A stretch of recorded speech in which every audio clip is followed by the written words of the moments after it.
Now to the latest in the tragic death of famed actor Matthew Perry. The beloved Friends star overdosed could bring criminal charges, according to People magazine. A law enforcement source saying the investigation into Perry's death is almost done, and police believe, quote, multiple people should be charged. The U.S. Attorney's Office answering no comment when asked about those possible charges. Misty Marris, legal analyst and trial attorney, is here to help me break this all down. Good morning, Misty. Good morning. So we know Perry's death was ruled accidental. So what could investigators be seeing now that could take this into criminal territory? Yeah, Hannah, so while it was ruled accidental because we know that he did ultimately drown in a hot tub, something that was found in his autopsy report was that he had levels of ketamine in his system. And it became publicly known that he was undergoing ketamine therapy. So that's where doctors give low doses of ketamine to patients to treat depression or anxiety. However, the amount of ketamine that was found in his system was more than what would have been medically used for that therapy, and was in his system much later than his last appointment. So it would not have been his system at the time. So because of that, it's not surprising to hear that maybe the federal government and state government are investigating where did he get the ketamine that contributed to his death. I'm curious, what difference could that make in possible charges? So it's a huge difference. So federal charges are oftentimes much more strict, much more serious, yield higher jail time. What you see when the federal government is involved, and if this article is true, it means the federal government is participating in this investigation. You're talking about larger scale operations of drug trafficking. You're talking about these operations that could be going over state borders. That's when you see federal drug charges. But oftentimes the federal government collaborates with the state, because state charges could be possession or distribution, just not these bigger operations. So sometimes both agencies are working together to investigate, and then once they identify individuals who might be culpable criminally, there's a determination about whether the charges are federal or state level charges. So what kind of evidence would investigators be looking for to charge another person in Perry's death? Also, how difficult is it to bring charges against one person for another person's drug use?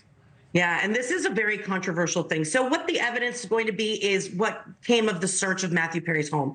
We know that there were other controlled substances found, not illegal, they were prescription medications, but we don't know what else was found in the home. And specifically, electronic information. Hannah, we talk about it all the time. The electronic footprint is huge. So if his phones were searched, if his emails were searched, were there indications that he was getting drugs from a certain person? Well, then the government is going to pull that string. If it's somebody that he might have been partaking in drug use with, well, then that person might be interviewed and investigated, because the ultimate goal is to break up these large-scale drug rings who are providing drugs to individuals. And there's been a movement for prosecutors. So we're talking about charges relating to possession, to distribution, maybe even trafficking or RICO, that's racketeering, conspiracy type charges when you see these bigger drug rings.